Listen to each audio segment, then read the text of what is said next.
Hi all of you. Welcome to Shri Vidyata institute. నేను మీ రాము sir.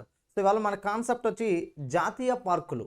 ఏంటి జాతీయ పార్కులు అంటే దేశంలో వన్యప్రాణులను, వృక్షజాలాన్ని, ప్రకృతి దృశ్యాలను కాపాడుకోవడానికి ఏర్పాటు చేసినవే జాతీయ పార్కులు.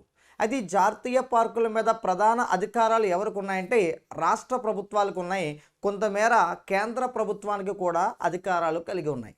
మరి ఈ జాతీయ పార్కులు ప్రస్తుతం మన భారతదేశంలో ఎన్ని ఉన్నాయంటే 107 జాతీయ పార్కులు ఉన్నాయి.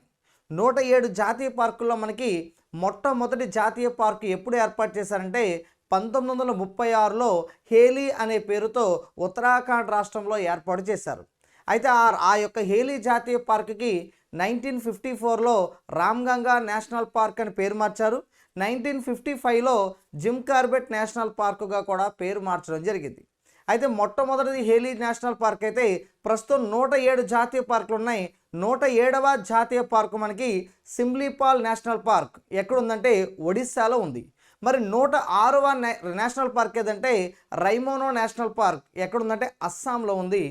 105వ నేషనల్ పార్కుగా దిహాంగ్ పాట్కాయ్ నేషనల్ పార్క్, ఇది కూడా మనకి అస్సాం రాష్ట్రంలో ఉంది. అయితే మొత్తం 107 జాతీయ పార్కులో అతిపెద్ద జాతీయ పార్క్ ఏదంటే హెమిస్ నేషనల్ పార్క్ అంటాం.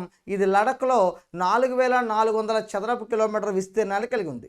మరి అతి చిన్న నేషనల్ పార్క్ ఏదంటే సౌత్ బటన్ నేషనల్ పార్క్, ఇది అండమాన్ నికోబార్లో కేవలం 2 చదరపు కిలోమీటర్ల విస్తీర్ణాన్ని కలిగి ఉంది. 107 జాతీయ పార్కుల్లో ఎక్కువ జాతీయ పార్కులు కలిగిన రాష్ట్రము మధ్యప్రదేశ్. ఎన్ని ఉన్నాయంటే 11 జాతీయ పార్కులు ఉన్నాయి. జాతీయ పార్కులే లేనటువంటి రాష్ట్రం ఏదంటే మనకి పంజాబ్ రాష్ట్రం. మరి ఆంధ్రప్రదేశ్లో ఎన్ని జాతీయ పార్కులు ఉన్నాయంటే 3 జాతీయ పార్కులు ఉన్నాయి. ఒకటి శ్రీ వెంకటేశ్వర నేషనల్ పార్క్ చిత్తూరు, అన్నమయ్య జిల్లాలో ఉంది. పాపికోటల నేషనల్ పార్క్ అల్లూరు సీతారామరాజు జిల్లా, ఏలూరు జిల్లాలో విస్తరించింది. రాజీవ్ గాంధీ నేషనల్ పార్క్ కడప జిల్లాలో విస్తరించింది. తెలంగాణలో 3 జాతీయ పార్కులు ఉన్నాయి. ఒకటి కేబీఆర్ కాసు బ్రహ్మానందరెడ్డి జాతీయ పార్కు హైదరాబాద్లో ఉంది. మహావీర్ హరిణ వనస్థలి జాతీయ పార్క్ రంగారెడ్డి జిల్లాలో ఉంది. అలాగే మృగవని నేషనల్ పార్కు రంగారెడ్డి జిల్లాలో ఉంది. వీడియో కనుక మీకు నచ్చినట్లయితే లైక్ చేయండి, షేర్ చేయండి, సబ్స్క్రైబ్ చేయండి. Thank you.